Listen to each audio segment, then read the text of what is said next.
மாத்திரம் இல்ல, கர்த்தர் இன்றைக்கு உங்க மேல கோபமாலாம் இல்ல, கர்த்தர் உங்க மேல எரிச்சலாலாம் இல்ல. நோட்ஸ் பண்றவங்க நல்ல நோட்ஸ் பண்ணுங்க.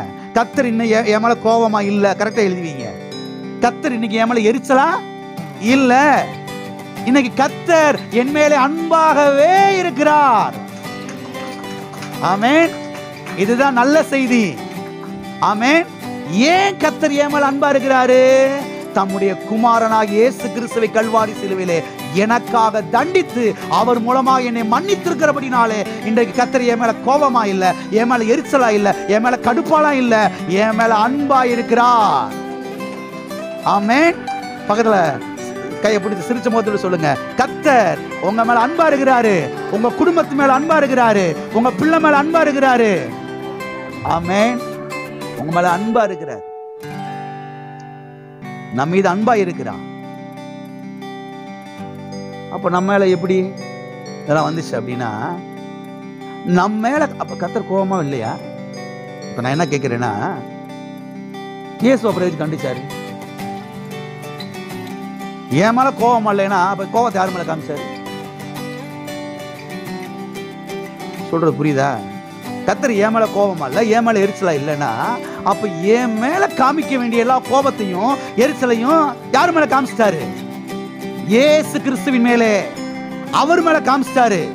அவர் மேல காமிச்சதுனால இன்னைக்கு கர்த்தர் என் மேல என்ன இல்ல, கோபமா இல்ல, எரிச்சலா இல்ல, இன்னைக்கு என் மேல அன்பாகவே இருக்கிறார்.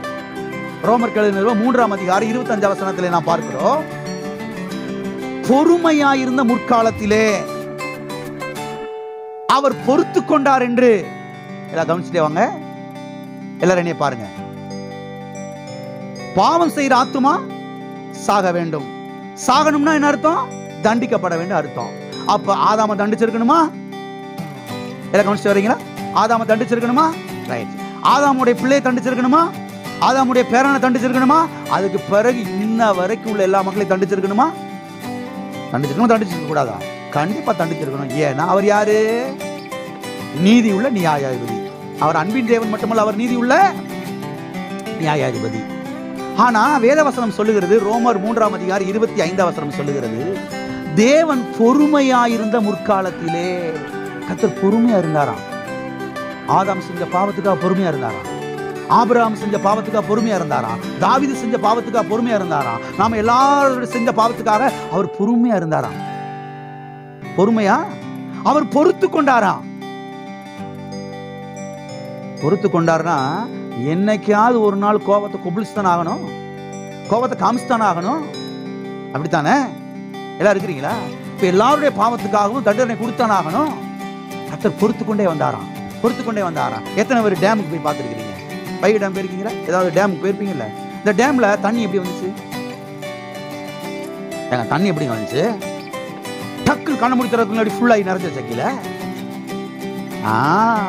கொஞ்சம் கொஞ்சமா கொஞ்சம் கொஞ்சமா கொஞ்சம் கொஞ்சமா தண்ணி வந்து வந்து வந்து வந்து அப்படியே என்ன செய்யுது? அதோடைய லெவல் கூடுச்சு இல்லையா?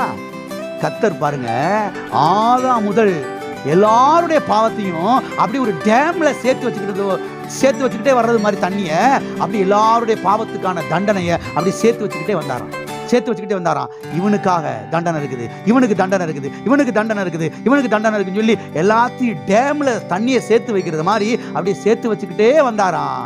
ஒரு நாள் வந்ததாம், தம்முடைய குமாரனாகிய இயேசு கிறிஸ்துவை இந்த பூலோகத்துக்கு அனுப்பி அவரை கல்வாரி சிலுவையில் தொங்க விட்டு அந்த டேமை திறந்து விட்டாராம். எந்த டேம? எல்லா மனுஷன் மேல காமிக்க வேண்டிய எல்லா கோபம் என்கிற டேமையும் அவர் மேல காமிச்சாராம். ஒரு நிமிஷம் எண்ணி பாருங்க, எல்லாருடைய கோபத்தையும் ஒரு ஆளு மேல காமிச்சா அந்த ஆளு என்ன ஆவாரு? ஒரு மனுஷன் மேல அவ்வளவு அடிச்சா என்ன ஆவாரு? இந்த உலகத்துல பிறந்த எல்லா மனிதருடைய மேல விழக்கூடிய அவ்வளவு தண்டனையும் அடியையும் ஒரு ஆளு மேல காமிச்சா, அதான் சொல்லப்பட்டிருக்கிறது, நாம் எல்லாருடைய அக்கிரமத்தையும் கர்த்தர் அவர் மேல என்ன செய்தார்? விழ பண்ணினார். அதே அதிகாரத்தில் நீங்க வாசித்து பாருங்க, கர்த்தர் அவரை நொறுக்க சித்தமாகி, யார? இயேசுவை கல்வாரி சிலுவையில நொறுக்கிட்டாராம் அடிச்சு. அவ்வளவு அடிச்சு நொறுக்கினாதான் இன்னைக்கு நமக்கு மன்னிப்பு, நமக்கு மீட்பு, நமக்கு விடுதலை. ஆதாம் முதல் மனுக்குலத்துல வரக்கூடிய அத்தனை பேருடைய பாவத்துக்காக எல்லாருடைய பாவத்தையும் சேர்த்து வச்சு அந்த கப் ஆஃப் ராத் சொல்றாங்க, கோபாக்கினையின் பாத்திரம். கோபத்தை சேர்த்து வச்சு அவர் மேல அந்த கோபாக்கினை என்கிற டேமை திறந்து விட்டாராம். அவ்வளவு கோபத்தை அவர் மேல காமிச்சாராம், அவ்வளவு தண்டனை அவர் மேல செலுத்தினாராம். அவர் அவ்வளவு ஏற்றுக்கொண்டிருக்கிறார். அவ்வளவு தண்டனை அவர் ஏற்றுக்கொண்டதுனால இன்றைக்கு கர்த்தர் என் மேல கோபமா இல்ல, என் மேல எரிச்சலா இல்ல, கர்த்தர் என் மேல அன்பா இருக்கிறார். கர்த்தர் என் மேல அன்பா இருக்கிறார். எல்லாம் இருக்கிறீங்களா? நல்லா கவனிங்க, முடிக்க போறேன். எல்லாம் கவனிங்க.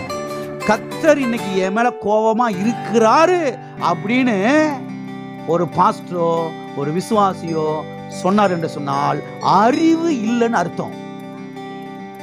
சத்தியத்தை குறித்த வெளிச்சம் இல்லைன்னு அர்த்தம். யாராவது உங்ககிட்ட வந்து கர்த்தர் உங்க மேல கோபமா இருக்கிறாரு, எரிச்சலா இருக்கிறாரு, கர்த்தர் உன்னை தண்டிக்க போறாரு, கடந்த காலத்துல செஞ்ச எல்லா பாவத்துக்கா நீ அடி வாங்கி ஆகணும் அப்படின்னு சொன்னாங்கன்னா